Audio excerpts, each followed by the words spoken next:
တော့ best ဆိုတာပါလဲကိုယ့်ရဲ့လုပ်ငန်းတွေကို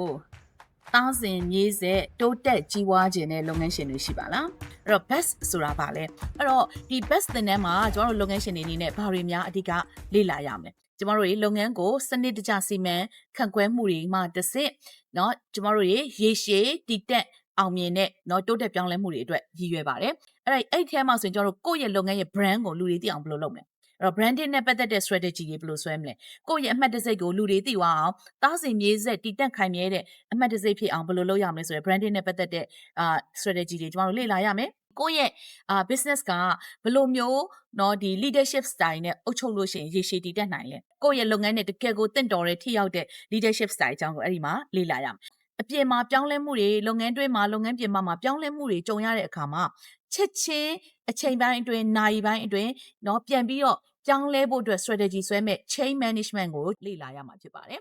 ပြီးတော့နောက်တစ်ခုအရင်အရေးကြီးတာကကျွန်တော်တို့ရဲ့ accountant တွေကိုယ့်ရဲ့စာရင်းကိုင်တွေကကျွန်တော်တို့ကိုစာရင်းတွေတင်ပြလာတယ်ဒီတင်ပြလာတဲ့စာရင်းတွေကိုကျွန်တော်တို့ဘယ်လိုများ analysis လုပ်မလဲဘယ်လိုသုံးသပ်မလဲအဲ့ဒီစာရင်းတွေကိုကြည့်ပြီးတော့ကိုယ့်လုပ်ငန်းကဘယ်အခြေအနေမှာရောက်နေလဲဘယ်လောက်ထိတိုးတက်ဖို့လိုအပ်လဲဆိုတာကိုလေ့လာရမယ် financial analysis tools and techniques တွေလည်းဒီမှာလေ့လာရပါမယ်နောက်တစ်ခါတော့ကျွန်တော်တို့ဒီဘက်မှာကိုယ့်ရဲ့လုပ်ငန်းကိုเนาะpartner နဲ့များလုပ်မယ်ထပ်ပြီးလုပ်ငန်းတွေထပ်ချက်ခြင်းနဲ့ investor တွေခေါ်ခြင်းနဲ့ partner တွေခေါ်ခြင်းနဲ့ဆိုရင် partnership agreement တွေဘယ်လိုရေးမလဲpartnership မှာလိုက်နာရမယ့်အချက်တွေကဘာတွေလဲဒါလည်းလေ့လာရမှာဖြစ်တယ်နောက်ကတော့ကျွန်တော်တို့ရဲ့ business model canvas ဖြစ်ပါတယ်အဲ့တော့ကိုယ့်ရဲ့လုပ်ငန်းကိုမိတ်ဆွေကเนาะဒီလိုမျိုးပကြီးကားကြီးတစ်ချက်တည်းမှာမြင်နေရတယ်လို့မျိုးကိုယ့်ရဲ့လုပ်ငန်းအစအဆုံးလက်ပတ်ပုံတွေအကုန်လုံးကိုဒီ business model canvas ထဲမှာတိတိကျကျနဲ့ထိထိရောက်ရောက်နဲ့ဆွဲထားတာကိုမြင်ရမှာဖြစ်တယ်အဲ့တော့အဲ့ဒီအပြင်ကျွန်တော်တို့ရဲ့လုပ်ငန်းကိုเนาะရေရှည်ရပ်တည်နိုင်ဖို့အတွက် succession plan တွေဘယ်လိုဆွဲမလဲဆိုတော့ဒီအချက်တွေ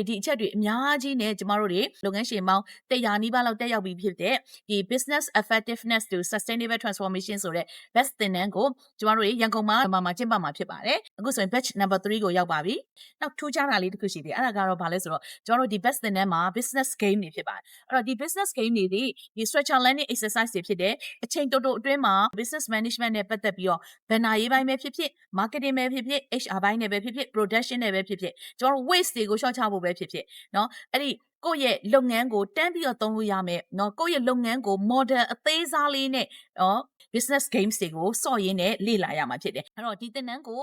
အားလုံးလာတက်စေခြင်းနဲ့ဒီသင်တန်းကနေပြီးတော့တကယ်ကိုလုပ်ငန်းတွေထိရောက်တဲ့အရန်ကိုရုပ်ရှင်းပြီးတော့လက်တွေ့အသုံးချလို့ရတဲ့ tools and techniques တွေတန်းပြီးတော့ရသွားမယ်ဆိုတာကိုကျွန်တော်တို့အာမခံတယ်ဆိုတော့ကျွန်တော်တို့ဒီ Facebook page မှာ best တက်ခဲ့တဲ့လုပ်ငန်းရှင်တချို့ရဲ့เนาะ testimonial တွေကိုလည်းနားထောင်ကြည့်လို့ရပါတယ်ဆိုတော့အားလုံးကို best လာတက်ဖို့အတွက်ဖိတ်ခေါ်ပါတယ်